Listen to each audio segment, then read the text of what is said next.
I studied filmmaking, and actually it was kind of crazy. And then I did still photography, reportage, not fashion. And I remember I was living with a guy who was a photographer and sharing his darkroom when I moved to New York. It was across the street from the factory, 17th and Broadway. And I don't know, I think it's never a great idea to two people that do the same thing living together. And so at a certain point I couldn't even pick up my camera. I was like, bleh, feeling ill. And I remember having dinner with him one night, and I said, I don't want to do this anymore, but I have no idea what I want to do. And he goes, why don't you do something obvious? And I was like, what, you know? And he goes, fashion. The biggest moment was, I did a show, it was probably in 1984, or 85, 84. And this Japanese Seibu's department store, which at the time was, at this town, like the most important store. They kept calling me before my show. So I kept saying, you know, well, why don't you just come to the show? So they came to the show, and I remember seeing them after the show, and it was like, it was the time I'd spent all my money on my collection and everything. I had like no money left. So I'm like focusing on that. Meanwhile, these Japanese that came to me, same collection, after the show, and they said, thank you so much. We really liked the show. We want to buy the collection. I never heard that word, the collection. You know, it's always you buy whatever you buy. And yeah, that was kind of a mega turning point. New York in, I'd say from 1987, they let out all the homeless, the mental patients. And life was really ugly. It was like Blade Runner, but not in a cool way. It was just like everybody was getting beat up, and like the neighborhood, no, when was AIDS started? In 1987, I think. And I lived in the West Village, 11th Street, between Bleecker and Hudson. And I say 90% of the neighborhood died, maybe it was 75%. And anyway, it was traumatic.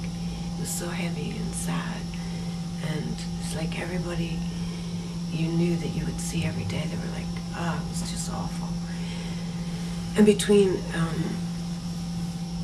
the homeless, the junkies, crack was really big then, crime was just epic. I just thought it wasn't very inspiring as a designer. And I used to, like, for the last 4 years I lived in New York, I used to just like live to leave, you know, I was just like, get me out of here. And before, I'd always, no matter where I traveled, I'd be really happy to come back to New York. You know, I loved it. I was like the mayor, you know, of the city. But I mean, I knew everybody. It was like walking down the street. It was like whether it was a person saw the newspaper, the whatever. But I just couldn't bear it. Paris Adventure, I have to say, in the beginning was damn depressing. Yeah. Because one, it's not a country that embraces foreigners like America, like New York anyway. I can't speak for America. I think I was somewhat traumatized because my life as a designer for 13 years, it was my passion, it was my whole life, it was everything. And I just kind of abandoned it. Literally, just abandoned it.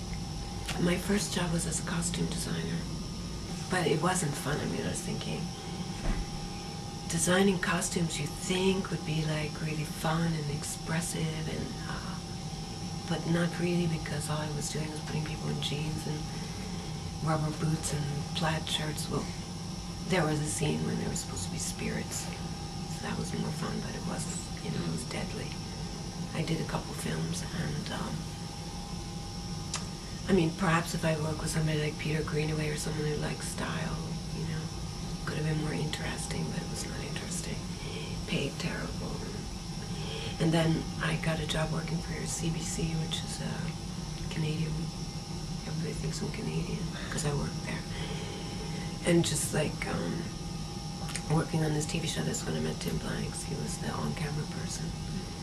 Because I thought, I'll take any job, I don't care what it is. I can't work for another designer, I just can't do it. But maybe it's ego, I don't know. But I'll do anything, I don't care, like where it begins. And so I started there, and when I was working there, I met this woman Joyce Ma, who is like kind of the queen of Hong Kong. She's like the Barneys of Hong Kong. And I became her fashion editor. So I did, and these are things I never intended to do, and none of them. And I did that for like 4.5 years. But probably when I met the most people in Paris was in, like I left New York the end of 1990. So my birthday's in October, and I thought, I just want to start the year somewhere else. And I worked on, you know, Suzanne Bartsch? Mm-hmm. She had a, you know, she does that Love Ball here. Mm-hmm. She did one in Paris called Ballade de l'Amour. There were like 16 of us in the beginning who worked for 6 months on this project, with no money, of course. And probably the people I met doing that are still remotely in my life. Like Alexander de Patac, who now does Dior and Lucien July and Victor and Rolf. I was working directly with him. It was just the two of us, because nobody wanted to work with him. I don't know why. I always thought he was a hard worker and a nice guy, but everybody thought he was difficult and pretentious, and he really wasn't. And he was 23 at the time, in fact, and pretty, well, look at him now. I mean, he was really great, and I think it was a good experience. But at any rate, by doing that, because you had to do a million different things, but one thing was hiring 250 people for free in Paris, and I met a lot of people when you worked like a dog and no sleep. But I think when you work for a charity, it's great. Well, my big project that I'm like most excited about, aside from my blog and aside from icons and writing, is I co-curate a film festival with Dino Dinko, guy in LA, photographer, artist, photographer. And we did the first edition, which is still traveling around. It was in Cornell, that's why I'm in New York. And next week it's in Stockholm, and then it's going to Luxembourg and maybe to Milan, and it's going to Arnhem in Holland. And I was talking to Kelly Catrone, it might come to New York City in June or July, I'm not sure. But that's what's really my big joy. I'd love to get people like Almodovar and Abel Ferrara to contribute like even 30 seconds. Plus, of course, you know, all the unknown people that are really talented, because it's kind of my thing is to find new talent, whether it's fashion, art, photography, whatever it is, and support it, because I know people need it. And the way this society is working at the moment, it's so geared to who you know and how much money you have and do you advertise. And there's no focus on really creativity and merit. There's an open call, and it's on my blog, shadeofyouonfashion.com. Anybody can enter. You send, I haven't updated the compression, because we had different compressions last time. It was a total disaster.